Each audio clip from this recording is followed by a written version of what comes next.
Alrighty.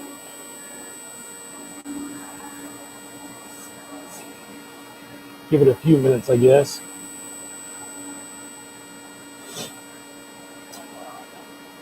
Oh.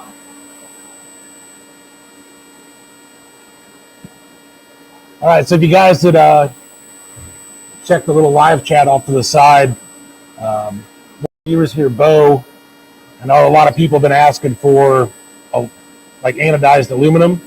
So had Bo reach out to me and said he's got a bunch of scrap anode tubing. So that's what we're doing real quick tonight. Do a couple different methods. We'll use 4043 and the 5554. I'm going to run it on the pedal first, just like you normally would, and then I'm going to switch over to a 2T on the machine and set up like doing the bump method. There's a lot of guys want to see the bump method. So sorry, I had a bunch of messages coming in. We're still trying to get everything together for FabTech, so we're like in the 11th hour crunch mode. And I was building some weld screens for our weld tables today. So anyway, let's get started. I got the torch on. We'll fit up a couple pieces real quick.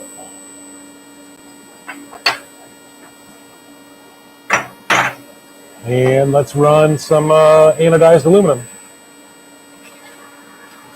So I wouldn't consider myself an absolute expert at running anodized. I've done enough of it to where I can get by, but I'm by no means super experienced or extremely talented with anodized. But when it comes around, I can get by. So this is 1/8" tubing, clear anodized. We're running 181 amps, 101 hertz, and I've turned my balance up to 41%. Let's get a little bit more cleaning action with this anodized. Same gas flow, running a number 7 cup, like 20 FH of the mixed gas that I normally run. So nothing super crazy, just a little bit higher amperage than I normally run on 1/8", and a little more cleaning, a little lower frequency.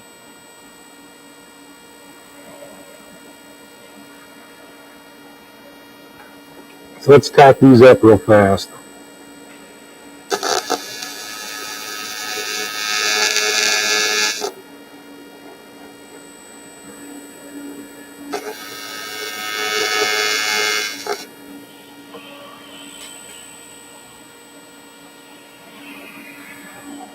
Richard, we're starting out with 4043 3/32 filler, and then we'll switch around, see if it makes any difference. It's actually pretty hard for me to hold the torch tonight. All right, so let's do picture in picture. I want you guys over there.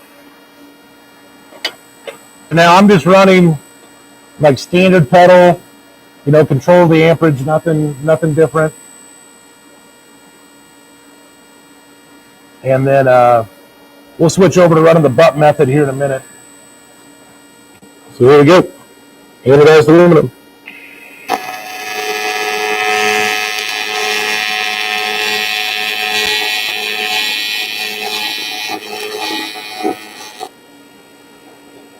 Now, from what I found, anodized tends to, even at a lower amperage, tends to run like it's kind of hot.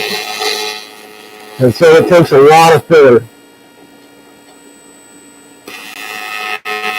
I'm not having, with the camera, I can't add my filler in the exact angle I'd normally like to. Let's see if I can switch this around just a little bit. And I can't roll my torch as much as I normally would.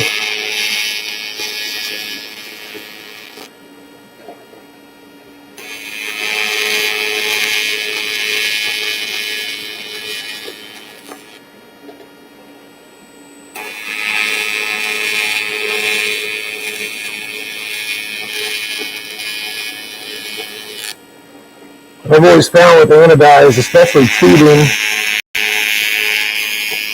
your weld pool wants to sink a lot faster than it would on like some standard like 6061 or something like that, like a normal, what we could consider like intercooler tubing.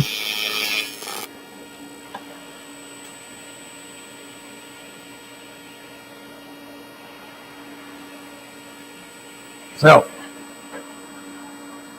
there's our first section. Go ahead and get you guys on the table cam here. Well, not the prettiest thing I've ever ran, but ooh, still a little too hot. We've got some pretty good penetration. Ooh.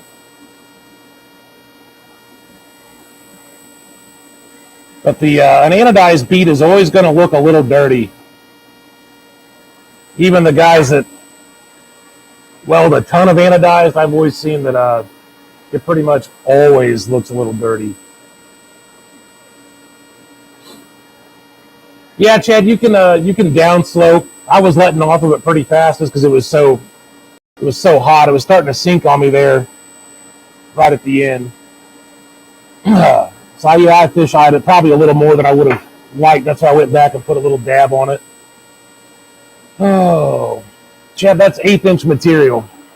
So that's your standard, running the foot pedal. I'm going to switch over and set it up for bump method using the pedal. So let me zoom this camera in over on the machine.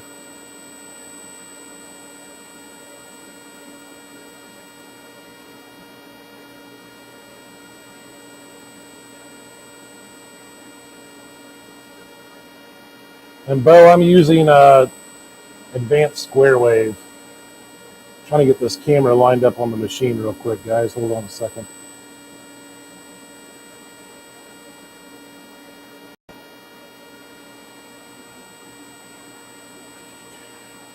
Let's see. There we go. So you can see that I'm on pedal. So we're going to set this up for doing like a bump method. So we'll come over here. Here's our 2T pedal, 4T, 2T. So still, it's 181 amps. I'm actually going to probably turn that down 161 amps,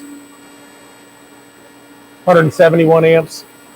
Everything else the same, 101 hertz. And 41% balance.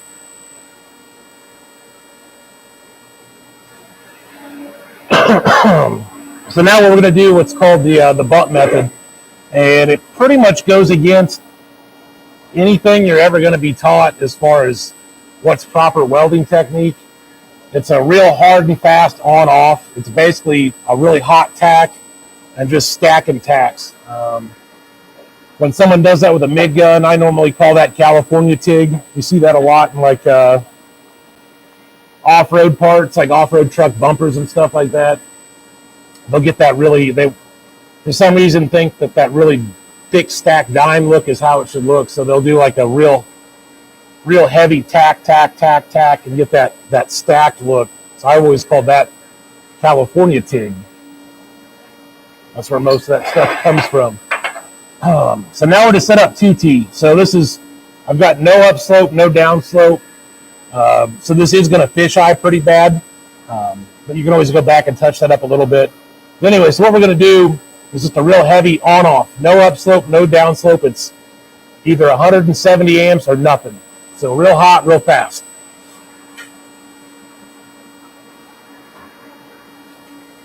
Let me get this tacked up real quick and then we'll switch it over.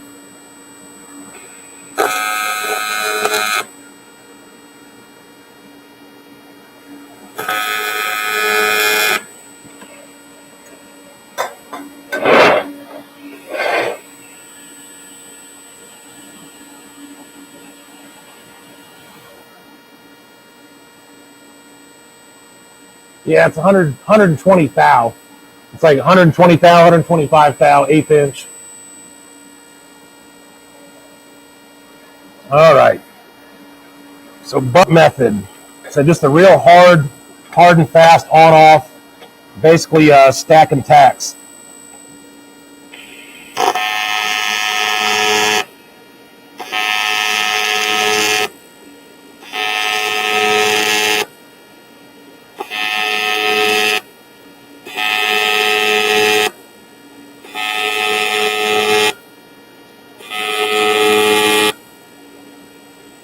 So if you're using the butt method, you can see we've got that, let me get out of the shadow, we've got that fisheye. So what I'm going to do, I'm actually going to start, let's get out of that shadow. So I'm actually going to start like right here, not out here on the front edge of this toe. I'm starting my weld or my butt method back behind that fisheye. And that's just to make sure that that ties in.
Got away from me just a little bit there.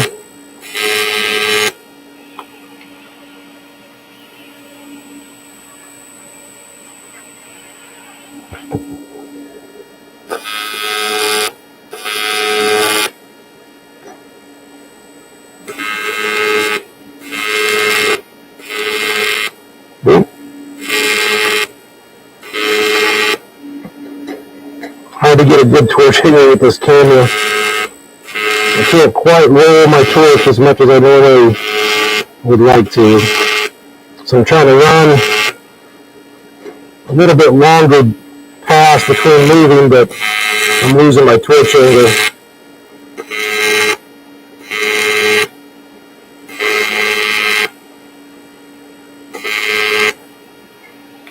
You snap off of it, that's not too bad.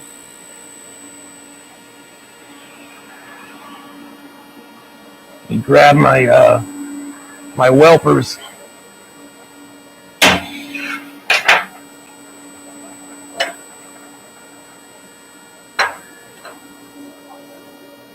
Zoom this back out.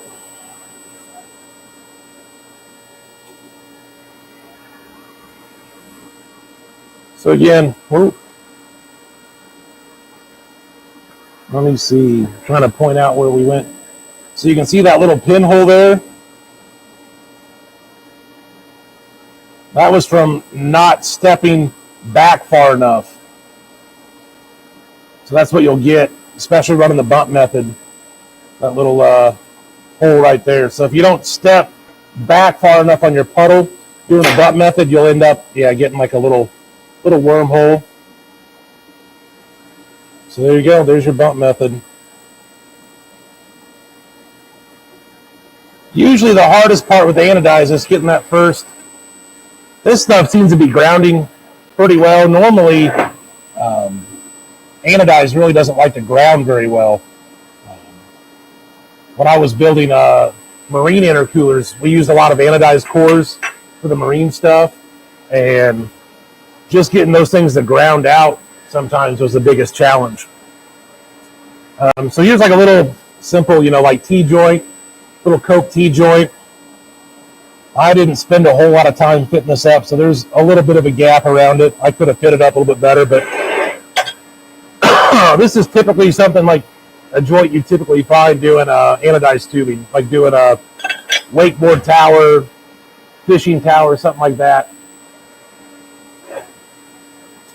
Yeah, Bo, I was actually going to double pass this one. That was something I was going to show. So weld it up with filler and then come back without filler and smooth it out. And if you look at a lot of a fishing equipment or like a lot of marine equipment, I've seen that a lot where it's obviously TIG welded and it's been smoothed out with a second pass without filler. So I was actually going to do that, Bo. Thanks for bringing that up, though. All right. I'm going to switch the machine back to just running the pedal real quick.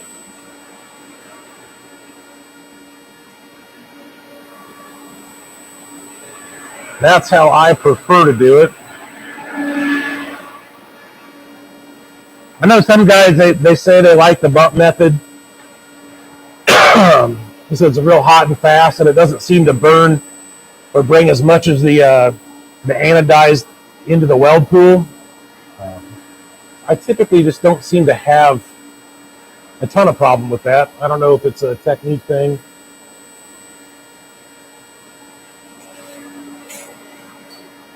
So, here we go. Like I said, don't talk too much shit on this fitment. This was like last minute trying to get something together for tonight. So the fitment on this joint is not double A plus.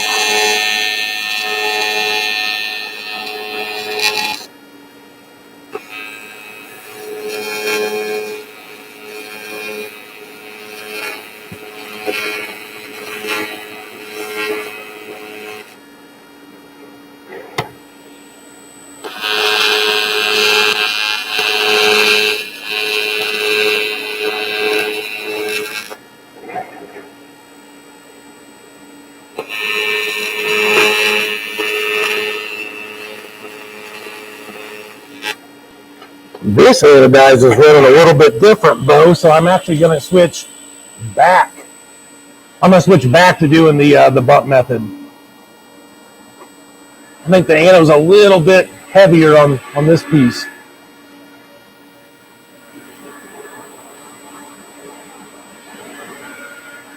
I don't know if that's a thing to be more anodized, but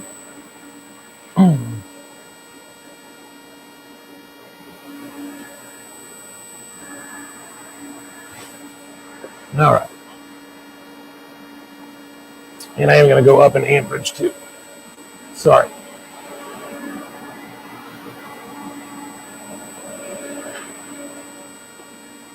Want a little faster, a little harder hit.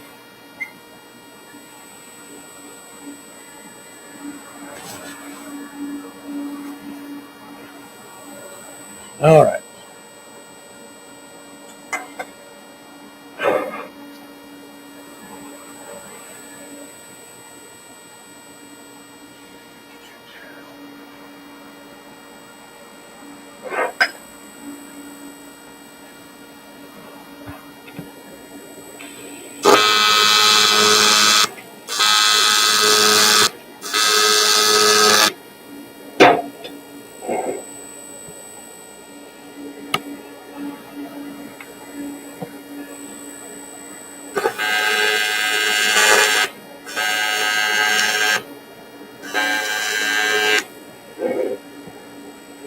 So here we're coming up to a pretty good sized gap. See if we can fill this in.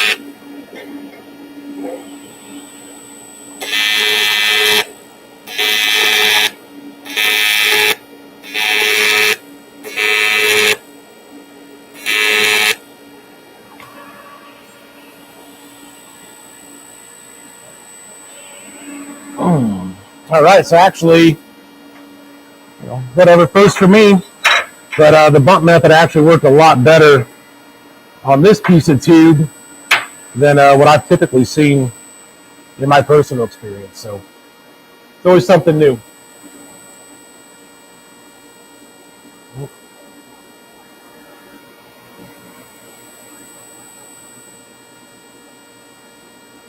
Ooh.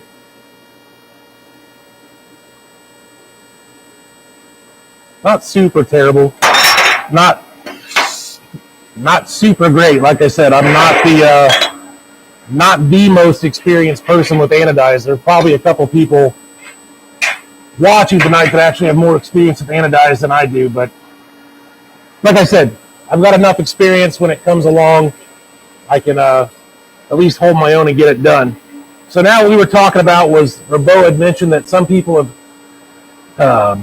a lot of guys I've seen actually go back over with a second pass without filler, just to melt that weld in and then take away the actual weld bead. So we'll go back over. I'm going to take off my 2T so I can control the heat a little bit more, and then we'll run a second pass around there, smooth it out.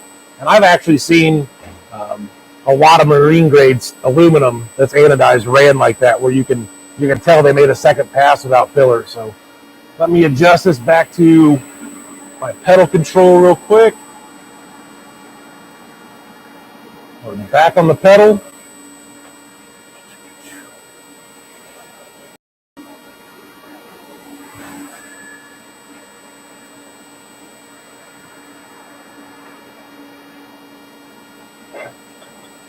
Yeah, most of my anodized experience, like I said, has been welding up marine intercoolers for boost applications. And so we used anodized intercooler cores, water-to-air intercooler cores, just so they wouldn't corrode as bad. So that's most of my anodized experience, is actually running like anodized plate, basically. Let's go picture in picture. All right, so nothing super crazy about this.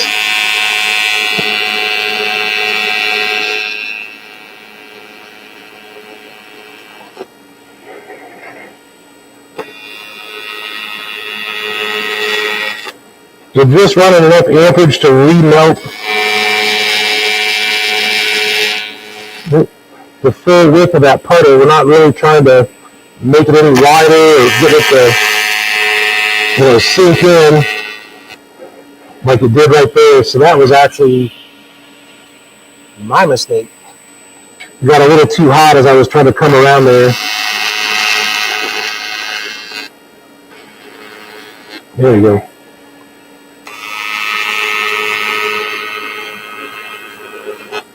So if you're smoothing the weld out like this, you can actually move pretty fast. I couldn't quite get around that corner fast enough with how hot it was.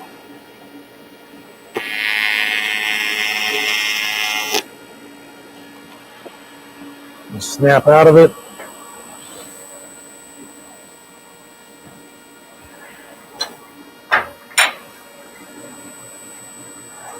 That is a good point, Paul. There is a lot less stress risers, especially if you're using the bump method.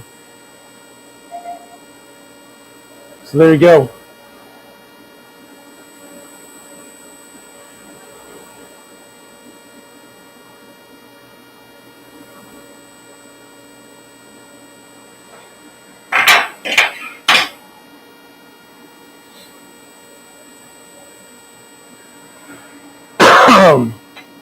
Yeah, but really, that's like the structural marine world, like building towers, stuff like that. That's something I literally have zero experience in, so I can't even comment about what's the most popular as far as I have seen a lot where the bead is smoothed out like that. And Paul brought up a good point. Paul Brown brought up a good point that does eliminates a lot of your stress risers. And when you're using that bump method, you tend to have a very like hard toe edge, and you'll get a lot of you'll have like your bead. So you'll have a lot of peaks and valleys there in your toes, and that'll create stress risers. So Paul, that was actually a really good point I didn't even think about. that smoothing your bead out like that would eliminate a lot of those stress risers. So very good point. Stress riser. Let's see. Basically, the best way to explain a stress riser. So if you've got two beads, and we're not picturing the top of our bead, but we're picturing the side of it. If you've got, so this would be like your toe. So the beads are overlapping like this, but your toes are real pronounced, and you have like a real valley between your toes. That just provides somewhere for stress coming through a tube to hit that point and then spread throughout the weld. Whereas if you have a very linear, smooth edge of your toe, that would be eliminating that stress riser, so there's not an elevated place for that stress to go, I guess is probably the easiest way to explain it without getting super scientific. So yeah, short show. That was all I really wanted to show you guys.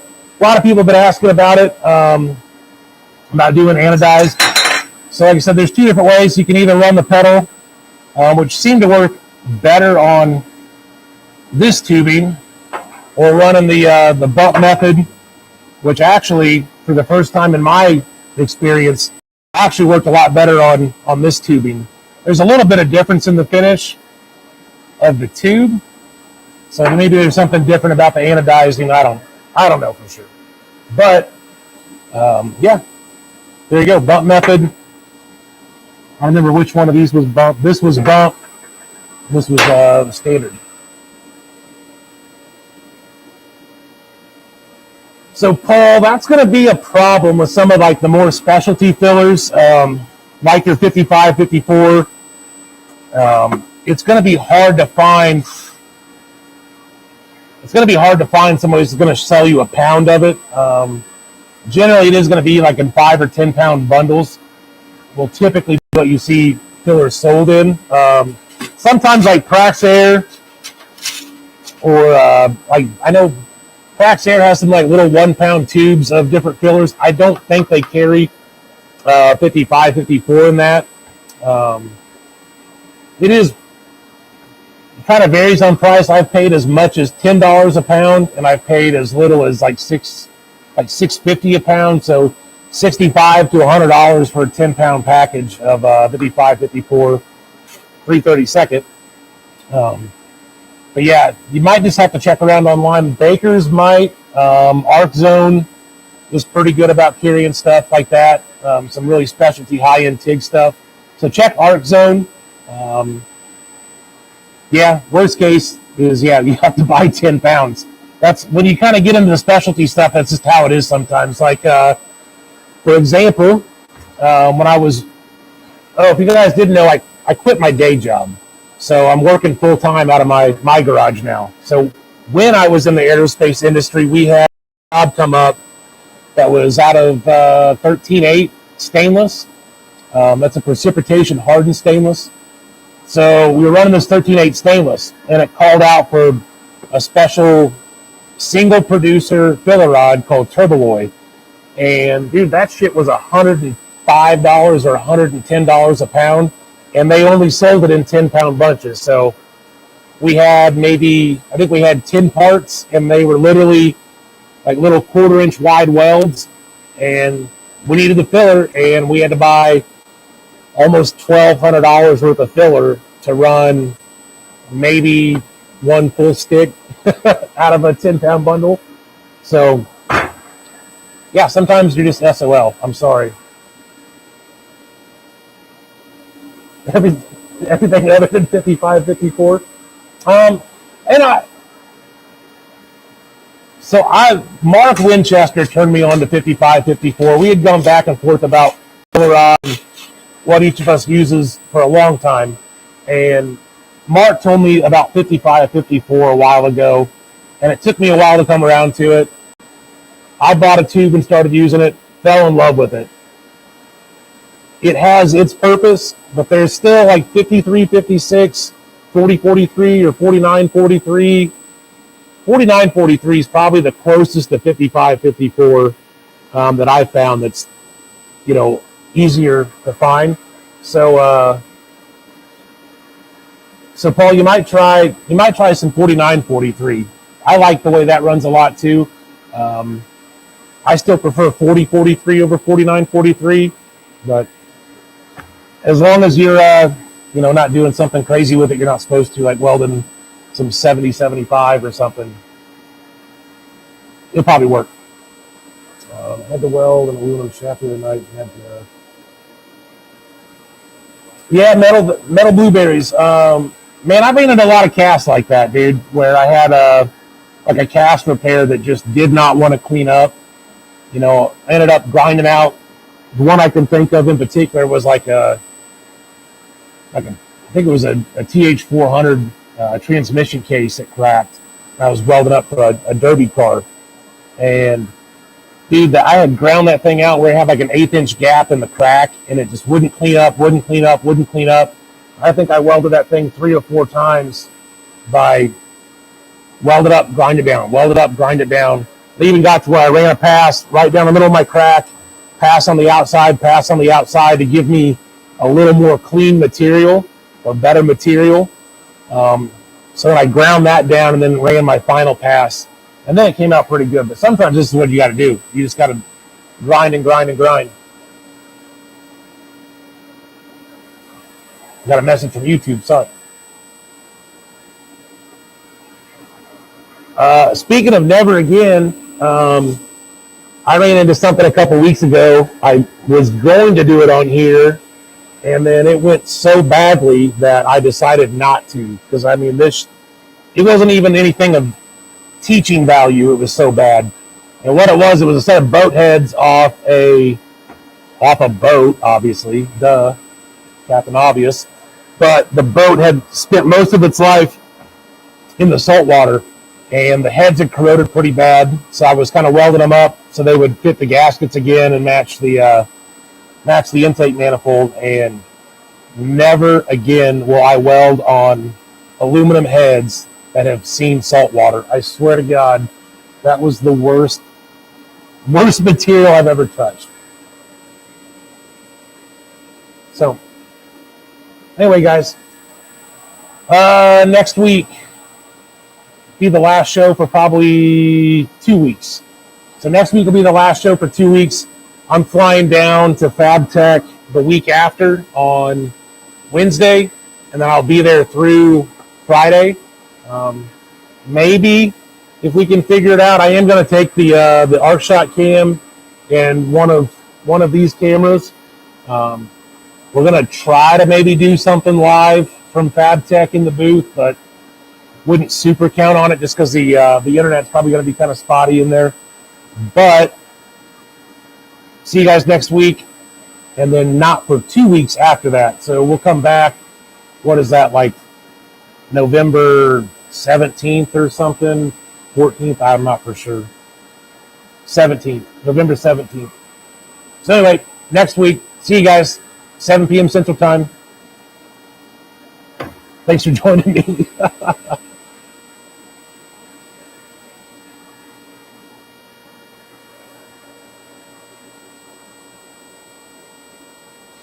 Thank all you guys, honestly. It's been, 10 months now? Or 9 months since we started doing this. Had a couple weeks off here and there due to some technical issues, but I really appreciate you guys coming every week. And when I do happen to miss a show, thank you for reminding me that I'm not on. It means a lot, guys. It really does. See you guys.